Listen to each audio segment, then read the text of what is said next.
Բարձրացումներից մոտավորապես 2 ամիս առաջ իշխանությունը որոշեց բարձրացնել կենսաթոշակները, այս մասով ինչ խնդիր եք տեսնում, որովհետև մենք քաղաքացիների հետ զրուցում ենք եւ քաղաքացիներն նշում են, որ սա ընտրակաշառք է եւ վարչական ռեսուրսի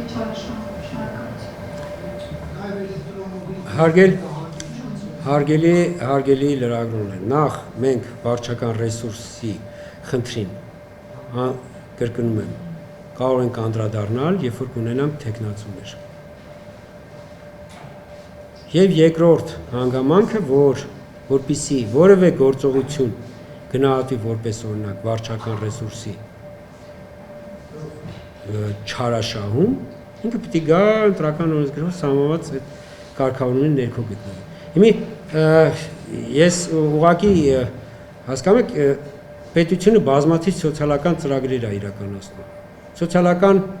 ապահովության համակարգը ընտրություններով չի դադարում։ Այսինքն այն ինչ պետության պարտականությունները պետությունը որ կատարում է, նեք այստեղ դեռ չունենալով դեռ նույնիսկ գրանցված թեկնածուներ, մի անգամից խոսել վարչական ռեսուրսի չարաշահման, իսկ վարչական ռեսուրսի չարաշահումը ենթադրում է, որ դա իրականացվում է գրանցված կուսակցության կամ թեկնածուի կողմից։ Որտեղ են մեր գրանցված կուսակցությունները կամ թեկնածուները, բայց ավելին դա այդ երևույթը պիտի գնահատվի հենց այն փաստով, որ օրինակ դա այդ գործողությունը կապ չունեցել տվյալ, չգիտեմ, պաշտոնյայի պարտականությունների կատարման մեջ կամ դա ինքը, այսպես ասենք, իր բնականon գործառույթներից դուրս գործառույթ է իրականացրել հատուկ, այսպես ասենք, իր համար շահեկան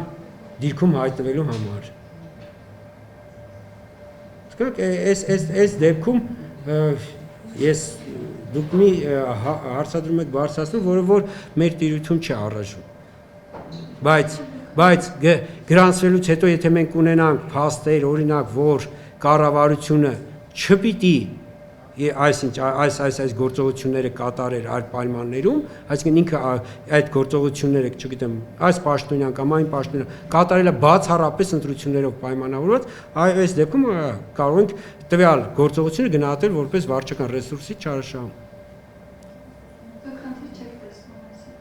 Ես կրկնում եմ, մենք տեսեք, հարգելի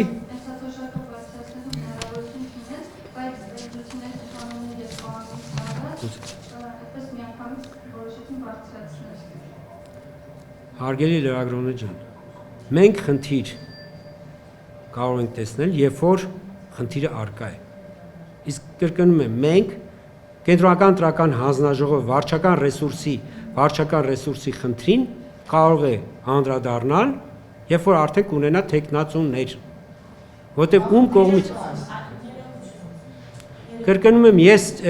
հարգելի լրագրողներ, երբ որ կունենանք թեկնածուներ, երբ որ թեկնածուների կամ կուսակցությունների գործունեության հետ կապված հարց կբարձրացվի եւ կասեք այս կուսակցությունը կամ այս թեկնածուն, այսինչ գործողությունն է կատարել, այստեղ դուք ինչ որ խնդիր չեք տեսնում, այդ ժամանակ մենք ես ձեզ խոստանում եմ, որ օրենսդրությամբ սահմանված կարգով խնդիրը անպայման կքննարկվի եւ կտրվի պատասխան։ Բաժանորդագրվեք Արմատ մեդիայի ալիքներին YouTube-ում, Facebook-ում, Instagram-ում եւ Telegram-ում։